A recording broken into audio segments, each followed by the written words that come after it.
Camera's rolling. Michael? Rolling. And action. Scene 5, magic. Take 3.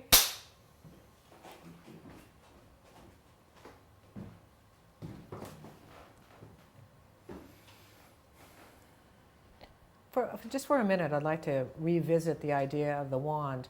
You've written some interesting things about the idea between the staff and the wand. Could you share a little bit about that lore with us? Yes, this came from looking at various themes that show up in regards to sacred boughs, sacred trees, and sacred groves, and mixed in with some lore and legend about the use of wands and the use of staffs. One of the earliest ideas that I ran across was in the measurement of a traditional wand was the measurement went from the inside of the elbow to the end of the middle finger, so that the length of a traditional wand for an individual would be that complete length. Mm-hmm. That intrigued me, and I began to look at other ideas about how that came to be, and it led me through not any one source, but a composite image of various sources to the idea that from a mystery perspective, you have an individual who works within a priest or priestesshood within a sacred grove.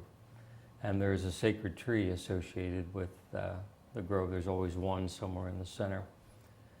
That in the training of this individual, once they complete training and have sort of become a master of whatever they were trying to achieve, at that point they take from the tree a branch. And the measure of that branch is their height, representing the amount of time and training they put in the years that they were there. Added to that height of their body was the distance from the elbow to the middle finger, simply because the idea is the staff itself to here measures your training and your knowledge and experience. But that doesn't do any good for anyone else unless you can connect them to that or extend that to them in some way.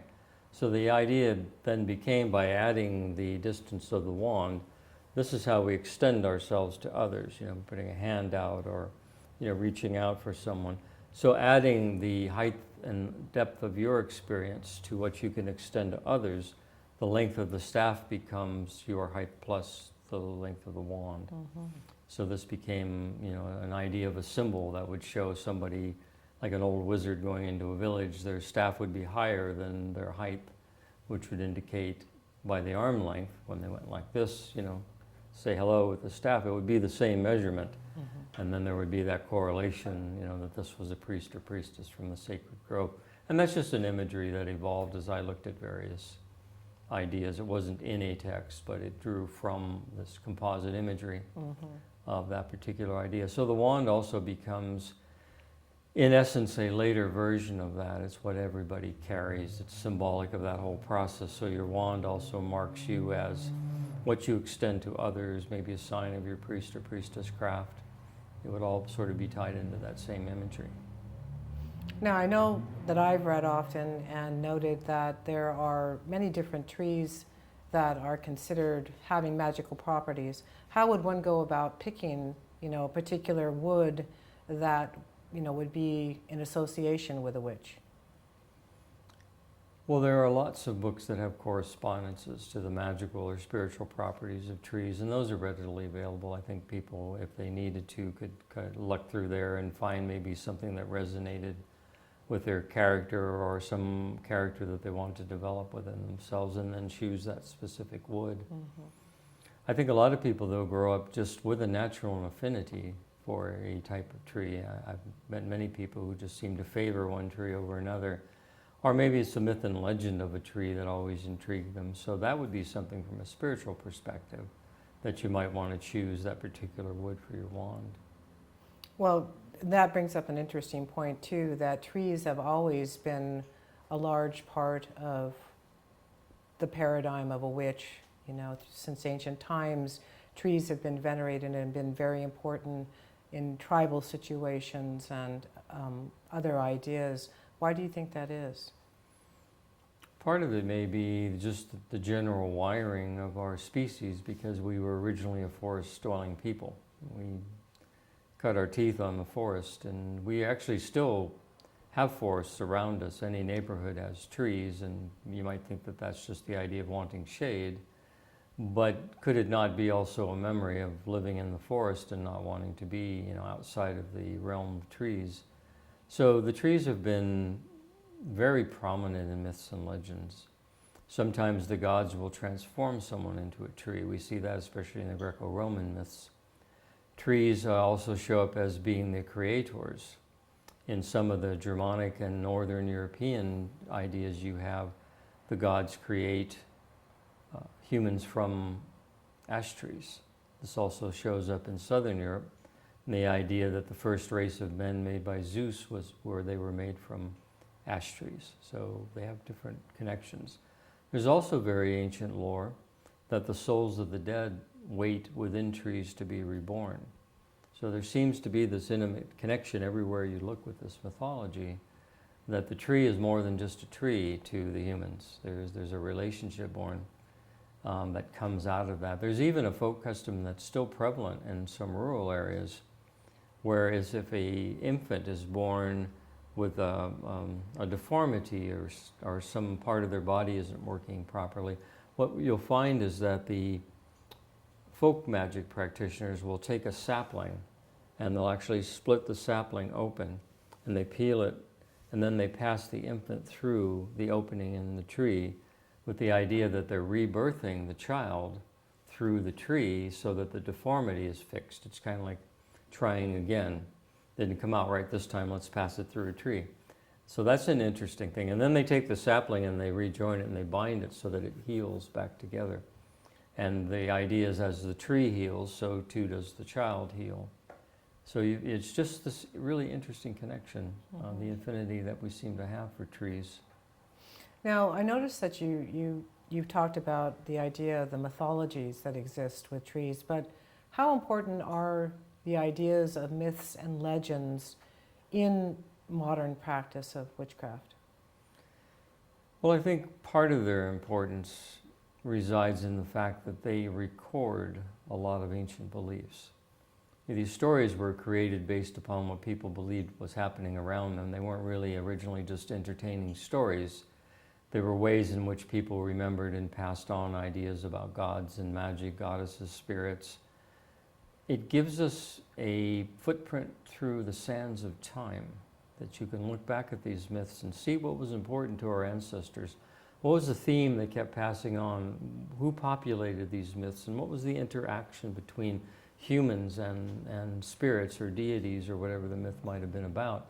It really talks about the human experience merging with the mystical realms. So I like to look at them historically as well as a fantasy or just a story, because I believe that embedded in these myths and legends are really sound beliefs of a time when these were common known elements. People would add them to stories. But I think they give us they give us footprints through the sand of time to follow back if we wish. Mm-hmm.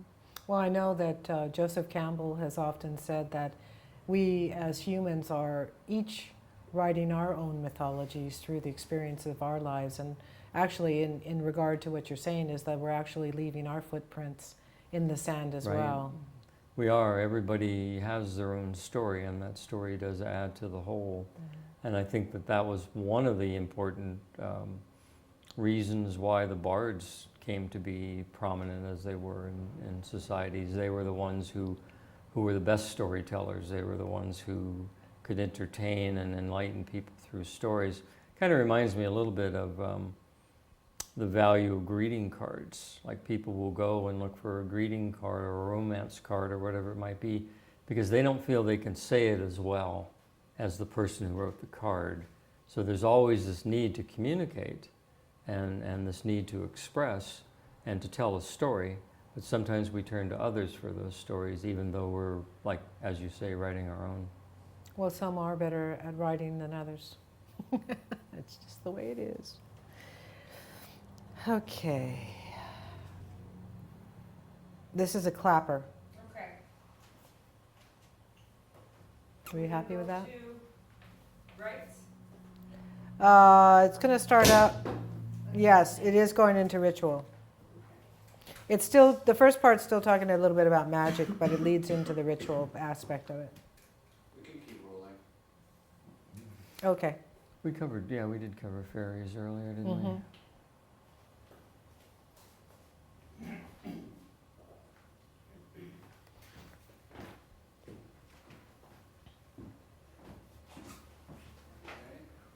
All cameras rolling. And action. Scene 6, rights, take 1.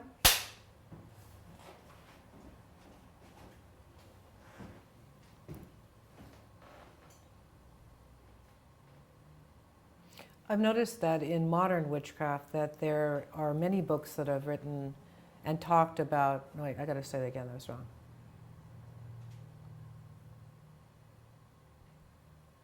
I've noticed that in modern witchcraft that there are many books written about earth magic, but it's far beyond just like the idea of stones and something else.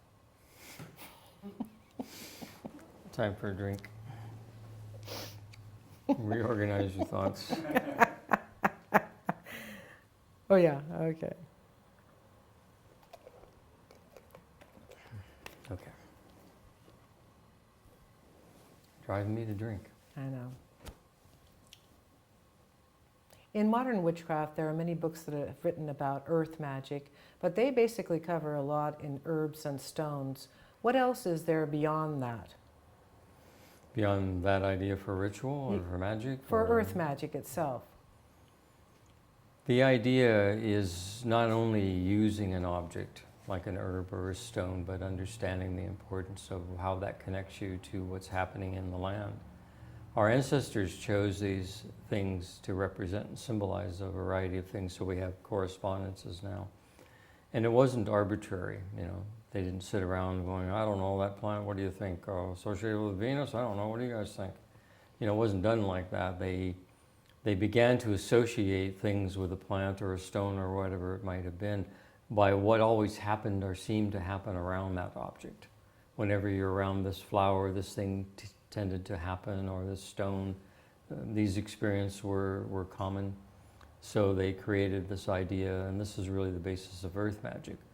What things that you draw from the earth resonate in such a way that you can rely upon them to bring to you the thing that they represent or symbolize to you. And so that becomes the mechanism of sorting these things out. The idea of even wearing rings, you know, we wear a ring with a stone.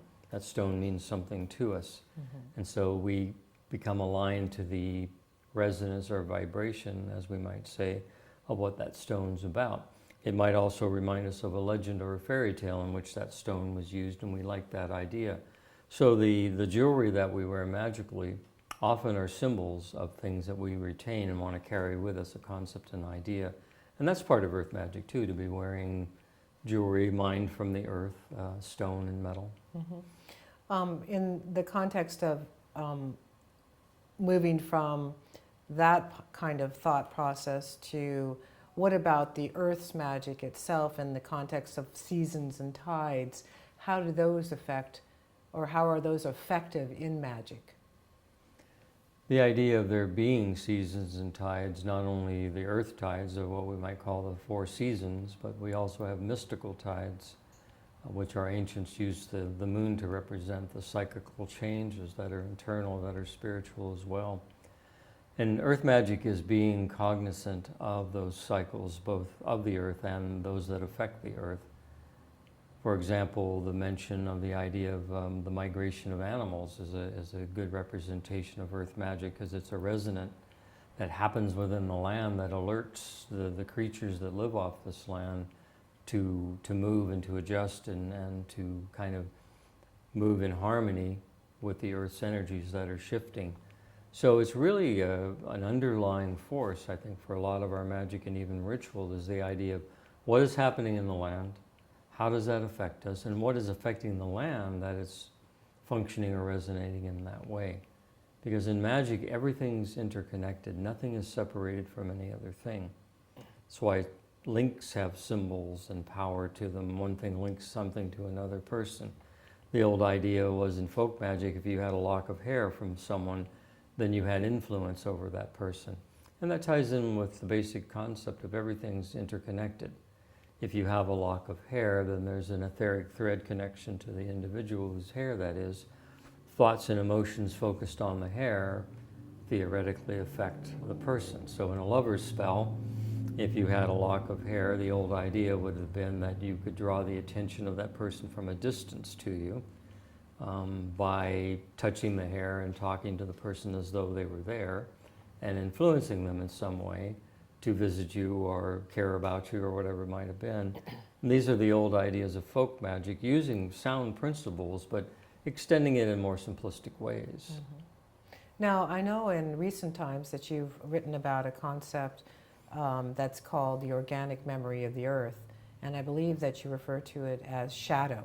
Not the shadow, but just as shadow. Can you explain that, and does that pertain at all to earth magic? Very much so. Shadow being the organic memory of the earth, the principle or the basic idea behind it is that every living thing upon this earth that died decomposed into the soil. And part of its energy would have gone with it because it was attached to the form. So the mind, body, and spirit, in a way, went into the soil. Now, soil on the earth is comprised of minerals. Minerals include crystalline formations. So we know that crystals hold energy. We know that they can direct energy and receive energy. That's just a scientific fact about crystalline formations. We use them in some of our modern technology. So putting that idea into the organic memory of the earth, all that has happened upon this earth, all the memories of its life forms, plant, animal, whatever, are retained within the crystalline formation of the earth, what we call the bone memory of the earth. And that you can tap into that memory and withdraw or extract sentient moments, part of the consciousness. The idea in witchcraft is that plants have specialized roots that absorb mineral. So the idea here is that a plant is already attached to the organic memory of the earth through its roots. And if you follow the pharmacute principle, there's a spiritual relationship with the plant. So if that being true, you can communicate with the plant and persuade it to tap into the memory of the earth. The spirit can direct the plant to withdraw or extract memory through its root system, deliver it to the spirit, and then the spirit delivers it to you. So you can actually remember things that were lost in the past, or even build upon ideas that you have, enhancing them with ancient ideas. So nothing is ever lost. And that's the beauty of the organic memory of the earth. Sometimes people will say in modern times that you're inventing something, you're reconstructing, you're imagining, whatever terms they might want to use when witches begin to talk about ancient memory. But could it not be that what they're actually doing is tapping into the organic memory of the earth, and they're not inventing or reconstructing anything, they're actually uploading information from the crystalline memory banks of the earth by learning how to do that, because it's a technique. If they can do that, then they can upload this information. Again, it's all about consciousness. Everything is really about consciousness and how you use it.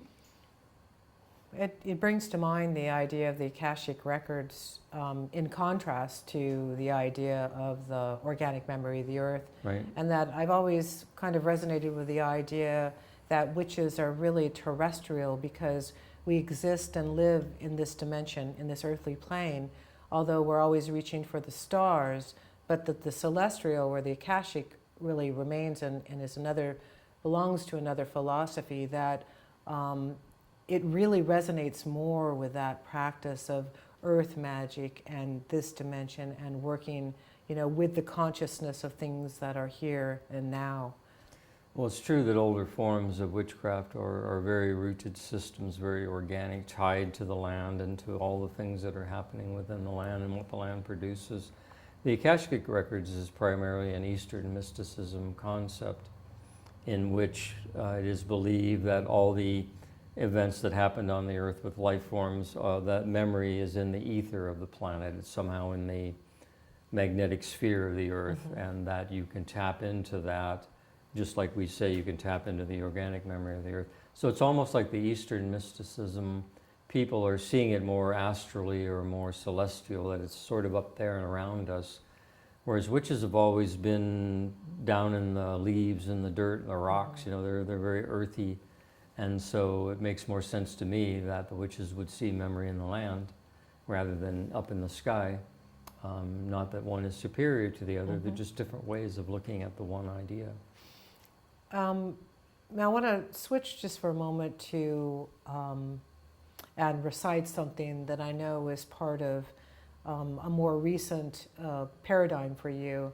And if you could explain a little bit more about this, I think it would be really well received.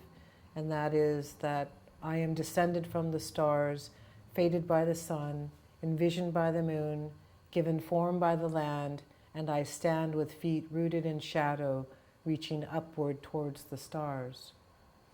So break that down. Yes, break that down. That comes from my own tradition of Ashburton Willow, as you know. And it is about the idea that we are spiritual beings, that these bodies are vessels that carry that spirit around, and that these are temporary, that we use these bodies to explore the material dimension, almost like this is the deep sea diving suit of the soul. If you want to go into the depths of the ocean, you have to put on an environmental suit that allows you to be in this different environment. So the thinking is that as a soul, in order to be and function in the material realm, you have to put on the deep sea diving suit of the soul, so you wear this body. These bodies are temporary. And that through that experience, the soul learns vital lessons and things it cannot learn in a spiritual realm.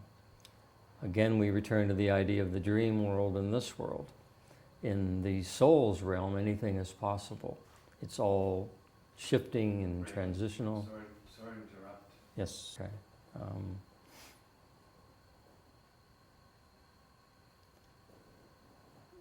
The soul then enters into material reality to learn the lessons that can only be taught in a material existence.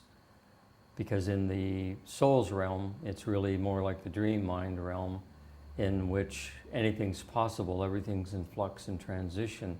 And because there's no cohesiveness to it, it's like a dream, it's just all being experienced.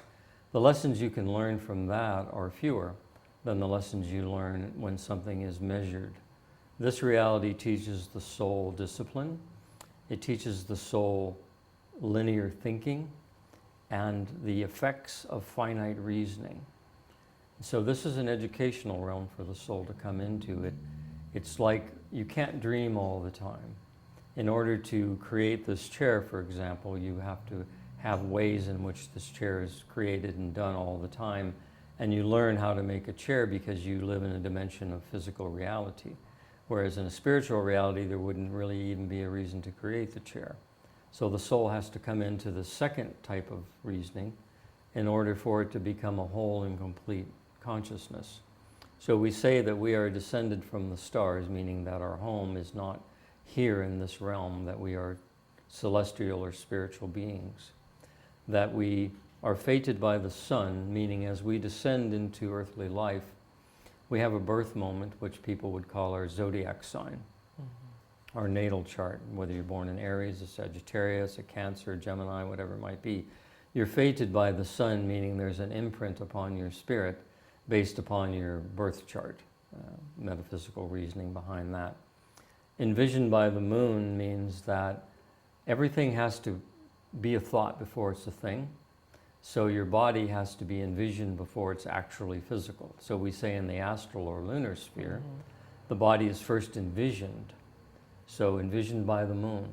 Given form by the land means when you come into material reality, then this form becomes solid, just like the thought that this was a chair is now a chair. So then we say, and I stand with feet rooted in shadow, which means I stand upon the memory of the earth. I have come back here for a reason. I've come back here to be aware of existence in this realm, of the lives I've lived before and what I've learned from that to add to my experience now.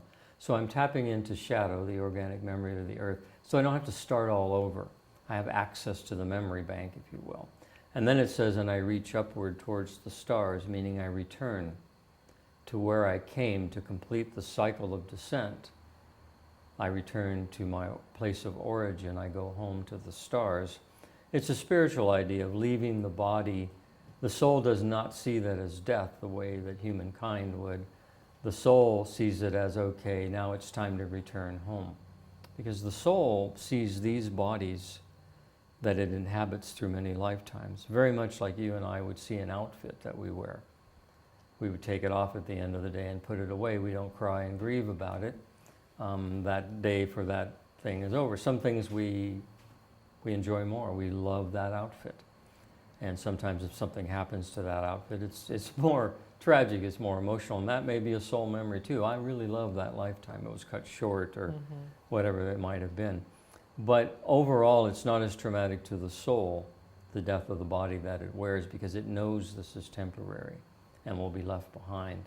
It's tragic to those who formed an emotional attachment to the vessel you wore and the personality you expressed through that vessel, because that's gone. But the soul never is. The soul is who you truly are. And that's really kind of a reminder to have that whole thing descended from the stars, fated by the sun, envisioned by the moon, given form by the land. And I stand with feet rooted in shadow and reach upward towards the stars. It's a reminder to the soul of why we're here. In your knowing of your own experience, where does the soul return to? Well, there's many different ways of looking at that and what that is. I say we return to the community of souls, which is a sphere or realm that is natural to us as spiritual beings.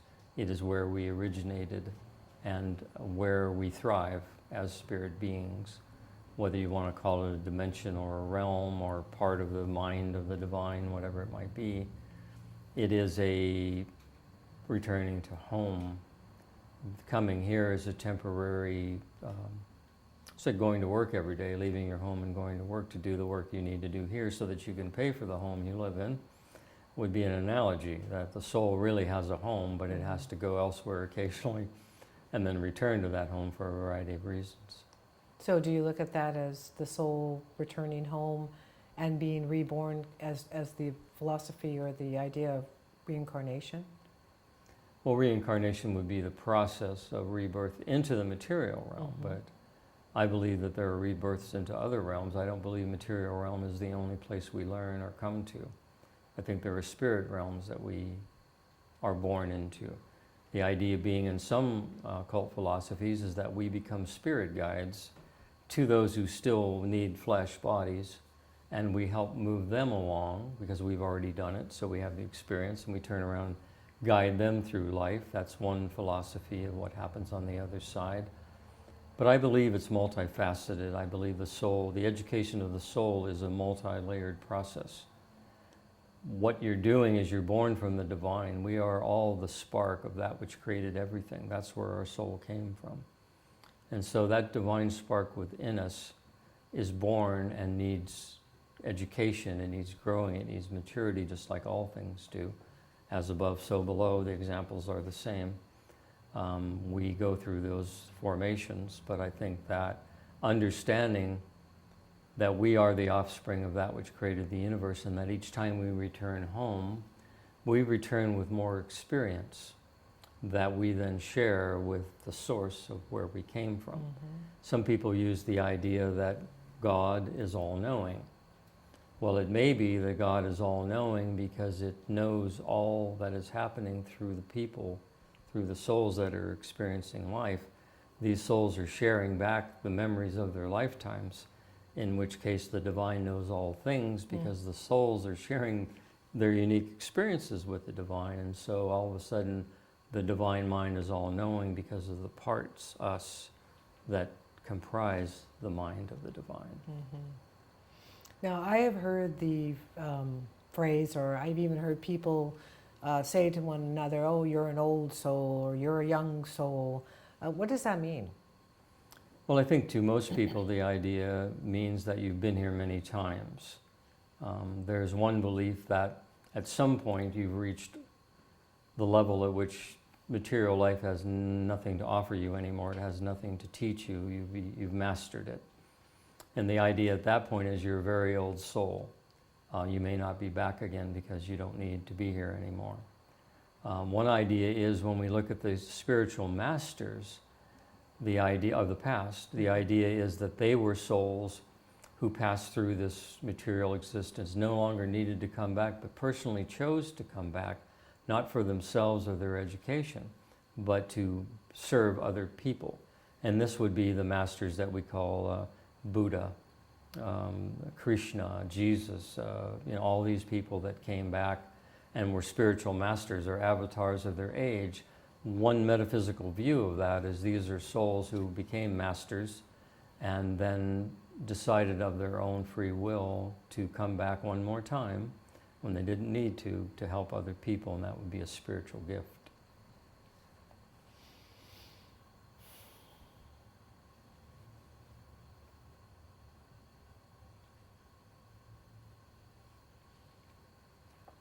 Okay, now I'd like to shift to another topic, or maybe I would say back quasi to another topic of magic, that within the idea of magic is ritual. And how does that serve magic, or how does the witch utilize ritual in their lives? I think the key thing to think about ritual is that it grants us access to other realms. It grants us access to states of consciousness which are not the everyday levels that we connect with or maintain. So access to realms of greater possibilities. Rituals can immerse you in a residence which makes you more like nature and less like the world we've created around us. And through that, new eyes and new ears open up, and we can access other realities that spin around this one, wheels within wheels, that we then can learn things in a more intense way by direct communication, by opening doorways between the realms to communicate directly with beings of those realms through ritual, opening doorways and moving back and forth between them. So ritual is a means of granting access, I believe. Mm-hmm. Now, these other realms that you're referring to, are they astral? Are they multidimensional? Are they, the above and the below? Can you speak a little bit about what these other realms, and then the purposes of accessing them, what comes out of that? Mm-hmm. I think that there are many different ways and reasons why people would use ritual, and there's many different ideas of what they think they're connecting to and the dimensions they're in. It can be as simple as reconnecting with the ancient idea of above, below, and in between, that you're reconnecting with the ancient thought of what everything was. But you can isolate it. You can go down into the underworld of memory and the past of ancestors and all that has been, the richness of where we came from. Rituals can lead you into that. They can lead you, instead of that, into the higher realms where it's more meditative, more higher vibration, where it's more about spiritual things and less about the tools and the altar and all of that to transcend the tools that you need. That's another idea. The middle world would be projecting yourself into the realm in which thoughts become things to enhance your magic, to realize it not as a principle but as an actuality, to be able to take a thought and make it become a thing. It's all about consciousness and how we direct it. Even with stage magicians, they're actually doing true forms of magic. They just would never admit to it or know it, probably. I do some stage magic myself, so I know that it's really the same principle. You're creating what the magicians would call an illusion. I would call a reality, a separate reality, that it's as real as anything. Mm-hmm. It's happening before you, and you're manifesting it all according to desire.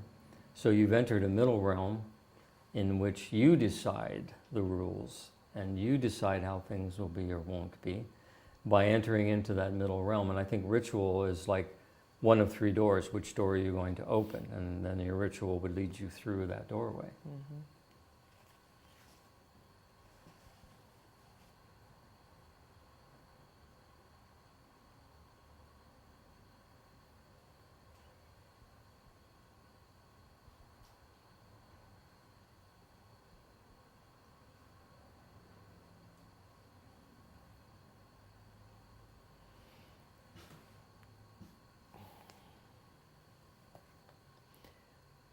ritual is intended to align us with different forces.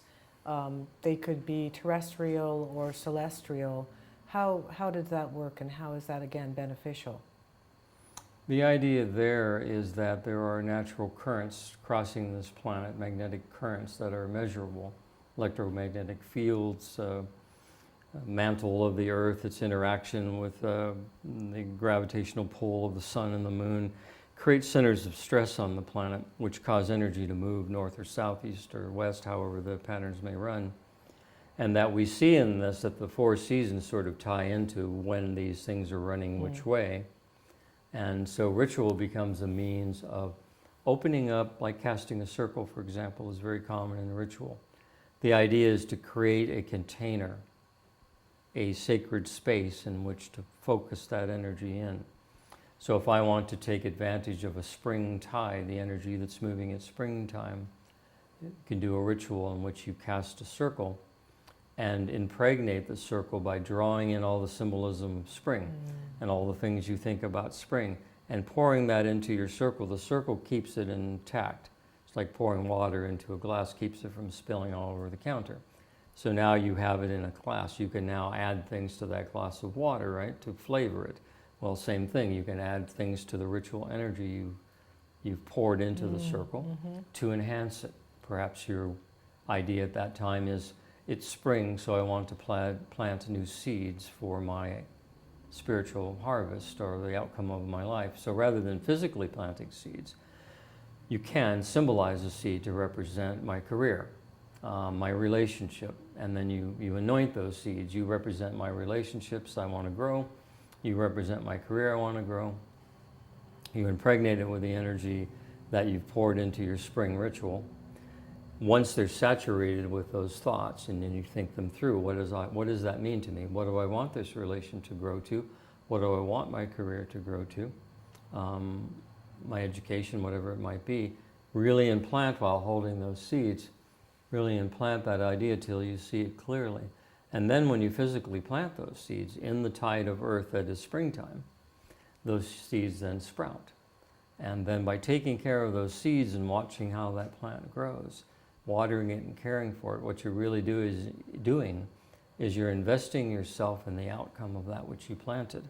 Not so much about just growing a nice plant.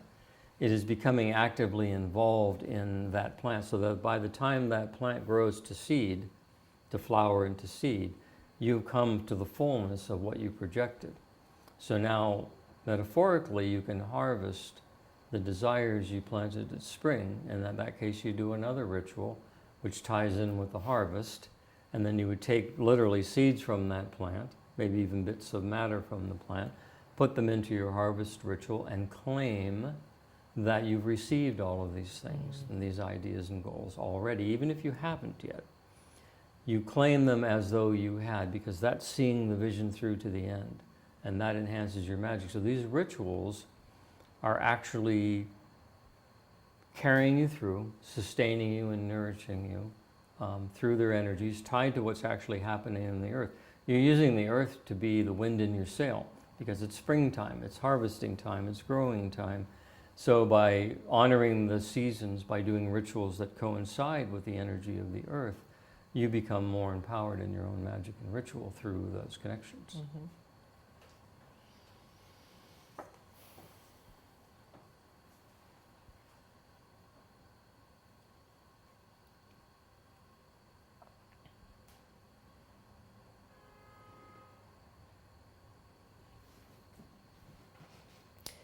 The theme being of this DVD, Ever Ancient, Ever New, how has the ritual circle evolved since early times until present-day modern practices? There's a lot of debate about the ritual circle, and did witches ever cast circles? Was that a modern thing? Is that an old thing? There are actually references to it, even in pre-Christian times. So there's a reference to the witch Medea. She keeps popping up as examples. There's a lot of rich literature around her, which is why. But she is described as setting an altar and circling it 3 times, which is something most people might think is a modern idea. But in this pre-Christian setting, she is actually walking a circle around 3 times around this altar. So to me, this strongly suggests the idea is that a circle or a marked out area was something people would have believed about witches in those times. That was a common thought, apparently, because they were writing about it.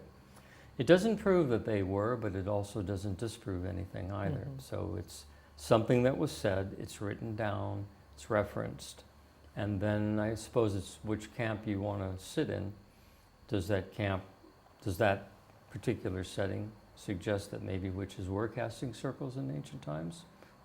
Or is it just a fluke? You have to decide, but it is there in literature. But then as we move up through time, it doesn't disappear. It resurfaces quite strongly in the Middle Ages through the Renaissance period, because the woodcuts of those days that show gatherings of witches show circles etched on the ground, often marked with symbolism. So it's an idea that seems to be suggested by pre-Christian literature, but actually shows up in drawings in the Middle Ages onward. So it seems likely that they were using actually drawn circles upon the ground. Their reasoning for it would have been different possibly than we do it for modern times. We don't really know what all it meant to them, because few witches were actually captured in that day to give us any information. Most of the people accused of witchcraft were not witches. So their data and so-called confessions really mean nothing to the history of witchcraft. But in modern times, there's this idea of sacred space, that you mark off an area in that sacred space for you. And I think that that's probably more of a modern idea, but not completely absent in ancient times, because the ancients clearly understood the difference between sacred space and mundane space. One of the examples given before is that the idea of dragging a 3-ton rock to a sacred area 50 miles to erect it must have meant that that area was more important than 30 feet away from that area or 2 miles away from that area. So this idea of marking things out, marking with a circle. There's one thought that mimic magic was very important to our ancestors. You know, we've seen in cave drawings that they'll have a hunting scene drawn on the wall. The idea being that they're showing animals that they hunt and eat, and they're suggesting through mimic magic, I'm going to draw this image of an animal that I want to hunt. It's not around much anymore, so I'll draw it, I'll do a dance, maybe I'll attract the attention of some deity who will realize I want this, and then they'll run a herd past me. I'll go out with my sticky stick and get some food. That would be one idea of mimic magic, to draw a symbol of the thing you actually want to have or connect to. So one thought was that because the moon is big and round in the sky, that if you took that and drew it on the ground, you would have the moon here on the ground. So you could literally step into the sacredness of the moon through mimic magic by literally drawing down the moon upon the earth. So there's lots of different ways to look at this idea of circle. But I believe it's an old theme, and I believe it's been reworked to suit modern views. Well, I noticed that in many ritual circles in modern times that they're cast with either a sword or a dagger. When is that from another system, or where did that come from? Well, it's an interesting question. The oldest reference is, like, again, going back to Medea, she takes a birch twig and she marks different things in circles and whatnot etched upon the ground with birch. So this is a wood. It makes more sense to me that they would use something natural, earthy. I think the introduction of a blade comes much later. Most peasants would not have owned a nice dagger or a nice sword. These are the things that the noble class had, that they may have found, procured in one way or another later on. But I think it comes from the idea of ceremonial magic. It comes from the idea of hermetics and different things in which now the tools are becoming more complex, and they're adding tools to it. I think in days of old, a witch would have done fine with just a gourd and a stick and some water and some herbs. Probably would have performed almost all of his or her rituals using these stone, perhaps. But today it's much more complex. We have formal tools that we use, and we're enhancing or evolving, I suppose someone could say, these tools that mean something to us on another level. So I think there is that consideration. They're both valid ways of approaching magic. Raven and Stephanie, we have another audio sort of. Yeah, I think we just need to rescan for a new frequency for Stephanie. Did I do something? No, we're just starting to No, get nothing that interference. you did. Oh, okay. Because Sometimes in what busy happens- cities, yeah. Oh, okay. Certain neighborhoods, there's just so many frequencies of remote controls and Mm. lots of things that interfere with our audio. Okay. So